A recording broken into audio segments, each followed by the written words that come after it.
Hello, YCCers. Lovely to be with you today. I'm just going to share a few thoughts with you on one of the 10 life giving habits that Adams preached on a few weeks ago. The one that we're particularly looking at today is doing something that you enjoy.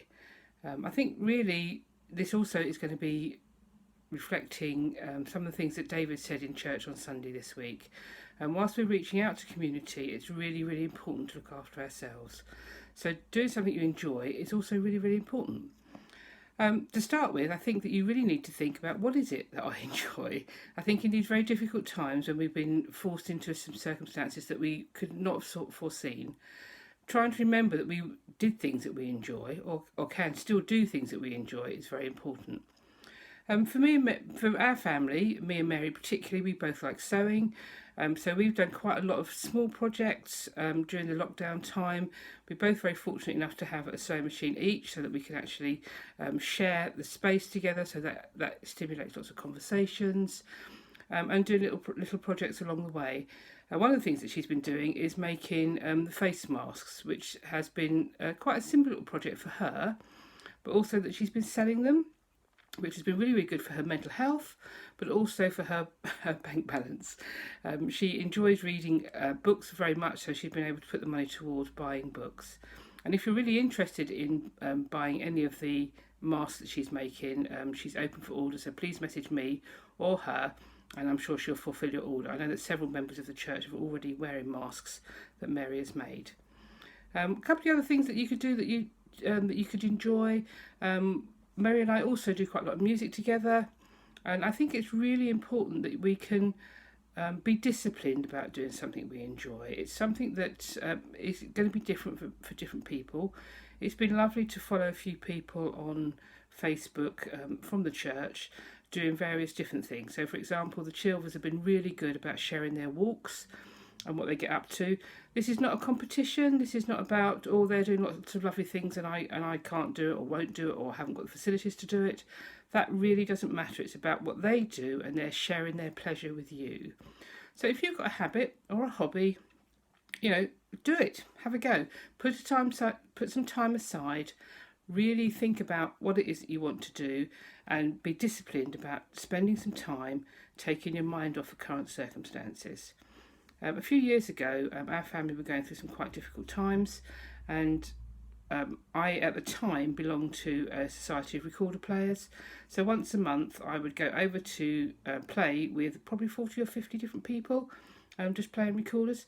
It was really quite hard sometimes to get the motivation to get out and go and do it, particularly as I wasn't doing it with my family, I was doing it on my own.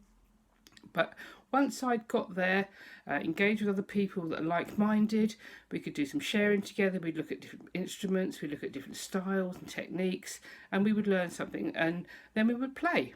And just going to play was lovely. I didn't have to prep it, I didn't have to plan it, just had to go and do it. And then when I got home, I was in a much better mental state to then deal with anything that might be coming with the family, with the circumstances we found ourselves at that time. So, doing something you enjoy could be, as I said earlier, anything. Going for walks, playing cards, reading a book. For me, sewing and doing some music. For David, it's really, he likes going on the computer. A little too much for me, I think, really. And researching new projects. And at the moment, we've got a fairly big project on that is taking up quite a lot of his time, and that's okay. When we do these things that make us smile, we can reflect at the end of the day, what have we been up to today? What have we done that has been uplifting? And then we can actually then go into the following day with a little bit more hope and a bit more positivity to be able to cope with the things that we have to do rather than we choose to do. So can I encourage you as a church, choose something you enjoy to do. It can be different each time. It can change what you're doing. It can be planned, it can be spontaneous, but choose something that's going to make you smile. And if you can, share it.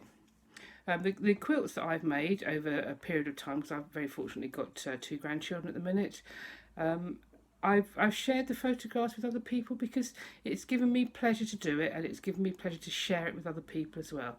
So, and the music that we do, we share that. We play in public.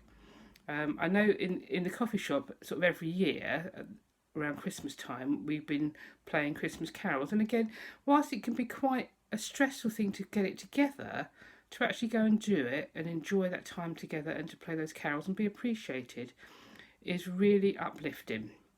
So, my thoughts on doing something you enjoy. Remember what it is that you enjoy. Put time aside for it, for your mental well-being and your physical well-being. Share it with somebody else. Enjoy what you're doing and just reflect on it at the end of the day to help you smile. Have a blessed day.